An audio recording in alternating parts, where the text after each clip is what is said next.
আগামী মাসের ২৫ তারিখ থেকে দক্ষিণ আফ্রিকার কেপটাউনে বসতে যাচ্ছে ব্লাইন্ড ক্রিকেট বিশ্বকাপ ২০১৪। বিশ্বকাপকে সামনে রেখে অনেক প্রতিকূলতার মাঝেও মানিকগঞ্জের সিংড়াইয়ের মতো প্রত্যন্ত অঞ্চলে অনেকটা নীরবেই প্রস্তুতি নিচ্ছে বাংলাদেশ ব্লাইন্ড ক্রিকেট দল। ভিন্ন ধারার এই ক্রিকেটে দেশের নামকে আরও উজ্জ্বল করতে নিজেদের সবটা উজাড় করে দিয়ে বিশ্বকাপের জন্য প্রস্তুতি নিচ্ছেন দৃষ্টিহীন ক্রিকেটাররা। মানিকগঞ্জ থেকে ঘুরে এসে রনি রায়হানের ক্যামেরায় তাদের প্রস্তুতির খবর জানাচ্ছেন নাইম হাসান। এই সূর্য রশ্মি দেখার সৌভাগ্য নেই তাদের, কুয়াশার অন্ধকারটাই তাদের নিত্যসঙ্গী। কিন্তু এরাই স্বপ্ন দেখছেন অন্ধত্বের প্রতিবন্ধকতা জয় করে ব্লাইন্ড ক্রিকেট দিয়ে বাংলাদেশের ক্রিকেটকে আরও আলোকিত করতে। জীবন যুদ্ধের সাথে ক্রিকেট এই ১৭ জন দৃষ্টি প্রতিবন্ধীর জন্য এক আশার নাম। আগামী মাসে দক্ষিণ আফ্রিকার কেপটাউনে হতে যাওয়া ব্লাইন্ড বিশ্বকাপে অংশ নেবেন এরা। মুশফিক, সাকিব বা সালমান শুক্তারাদের মতো সুযোগ সুবিধা তো নয়, কোনো রকম আর্থিক সহযোগিতা ছাড়াই মানিকগঞ্জের প্রত্যন্ত গ্রামে ১ মাস ধরে দুবেলা করে চলছে তাদের বিশ্বকাপ প্রস্তুতি। দৃষ্টিতে আলো নেই, কিন্তু মনের আলোতে অন্য সব প্রতিবন্ধকতা জয় করে দেশের জার্সিকে ভালো কিছু করার প্রত্যয় বুলেট বাদশাদের।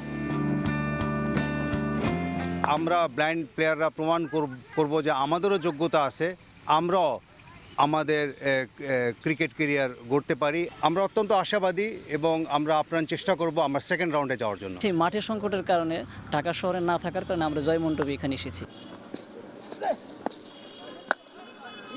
২০০৮-এ দশম দেশ হিসেবে WBCC বা ওয়ার্ল্ড ব্লাইন্ড ক্রিকেট অ্যাসোসিয়েশনের সদস্য হবার মধ্য দিয়ে ব্লাইন্ড ক্রিকেটে নাম লিখায় বাংলাদেশ। প্রথমবারের মতো ২০১২ টি-20 বিশ্বকাপে অংশ নিয়ে প্রত্যাশার চেয়ে ভালো পারফরমেন্স করেছিল বুলেটরা। অন্য ৯ দেশের তুলনায় সুযোগ সুবিধায় সবভাবে পিছিয়ে তারা, কিন্তু প্রস্তুতিতে নিজেদের প্রেরণার কোনো ঘাটতি রাখছেন না দৃষ্টি প্রতিবন্ধী এইসব ক্রিকেটাররা। ওদের বলিংটা একটু ফাস্ট বেশি অনেক, অন্য যে বিষয়গুলো আছে ব্যাটিং, বলিং, ফিল্ডিং খুব যে একটা ডিফারেন্সেস তা না, কিন্তু তারা প্র্যাকটিসের সুযোগ পাচ্ছে বেশি। যেমন আমাদের মাঠ থেকে শুরু করে প্লেয়ারদের এভরি অ্যাক্সেসরিজ যেমন সব দিক দিয়ে আমাদের ডেভেলপ করতে হবে।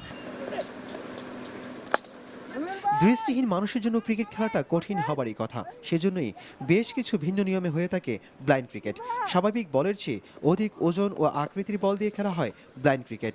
বলের ভেতরে থাকে এক ধরনের ঝুনঝুনি।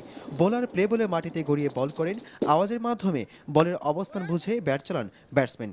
৩ ধরনের ক্রিকেটার নিয়ে হয়ে থাকে একটি দল। পুরোপুরি অন্ধ ৪ জন, আংশিক অন্ধ ৩ জন এবং অংশত আংশিক ৪ জন।